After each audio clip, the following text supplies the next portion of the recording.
Devotional trip part 7 దర్శనం అయితే మాకు next day morning early morning 6కి అనమాట రిపోర్టింగ్ టైము. బ్రేక్ దర్శనం మనకు ఒక టైం ఇస్తారనమాట. ఆ టైంకే మనం వెళ్ళాలి దర్శనానికి. ఇంకా మాకైతే ఎర్లీ మార్నింగ్ దర్శనం. నిజంగా దర్శనం అయితే చాలా అంటే చాలా బాగా జరిగింది. ఐఏఎస్ ఆఫీసర్ లెటర్ అనమాట. ఇంకా లెటర్ ఇచ్చిన ఐఏఎస్ ఆఫీసర్కి లెటర్ సంపాదించిన మా బుజ్జమ్మకి థ్యాంక్స్ చెప్తున్నా.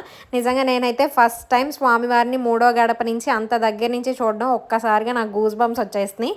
ఇంకా దర్శనం చాలా బాగా జరిగింది. ఇంకా హ్యాపీగా ఇంకా రిటర్న్ అయిపోయామన్నమాట. రూమ్స్ చెక్అవుట్ చేసి ఇంకా రిటర్న్ అయిపోయాక మధ్యాహ్నం ఇంకా ఆకలి వేస్తున్నాయి అని చెప్పి ఇక్కడ ఒక రెస్టారెంట్ ఉంటే వెజ్ థాలీ ఆర్డర్ చెప్పుకొని తిన్నాను. టేస్ట్ ఏం అంత గొప్పగా లేదు, పర్లా బాగానే ఉంది.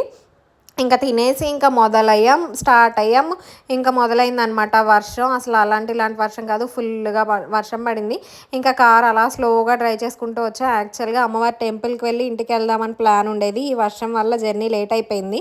విజయవాడ రీచ్ అయ్యేసరికి 9:30 అయిపోయింది. ఇంక ఈ టైంకి టెంపుల్కి ఇంకా అవ్వదులే, నెక్స్ట్ డే మార్నింగ్ వెళ్దాం అన్నట్టుగా ఇంకా ఎవరి కాలం ఎవరి ఇంటి దగ్గర వాళ్ళు వెళ్ళిపోయామన్నమాట. ఇంకా వెళ్ళిపోయి ఇంకా నెక్స్ట్ డే మార్నింగ్ టెంపుల్కి వెళ్ళి అమ్మవారి దర్శనం కూడా చేసుకున్నాం. ఇంకా అంతే ఈ వీడియో. Bye bye.